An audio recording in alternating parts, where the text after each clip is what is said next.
Panama City Beach. Welcome to week 2 of Meet the Service Departments and their motorcycles. This is both a new project and a very old project to me. This is a 1994 883, and this was the very first motorcycle that I raced. Back then it was owned by the dealership, so I raced for them, and we did some of the national circuit stuff on the Harley Davidson 883 Twin Sports. We moved on and started racing some different motorcycles, and this bike went back to the dealership and ended up sitting in hanging in a restaurant for about 15 years. And then the dealership that it belonged to was sold, and I started to inquire about perhaps getting this motorcycle back.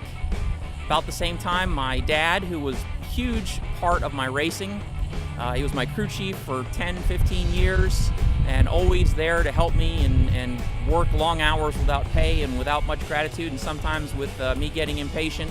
So my dad got in contact with me that he wanted to build a little bit of a street tracker because his mules were starting to get hard on his back. So I knew this bike was perhaps coming back to me, so I held off a little bit, managed to get this bike purchased, so now I own it again, and I'm doing the conversion to street tracker, making it street legal again, so it'll be a fun, sporty bike, and I'm going to give it to my dad for thanks for all his help during my years of racing. The motorcycle itself, as I said, started life as a 1994 883 Hugger. And we converted it to dual disc front brakes and did all the modifications allowed by the class at the time. Early on, it was a spec class where they'd take apart your cylinders and make sure that everything was exactly as Harley Davidson manufactured it. And then later on, it became a dyno controlled class where we were allowed to make, I don't remember if it was like 72 or 75 horsepower.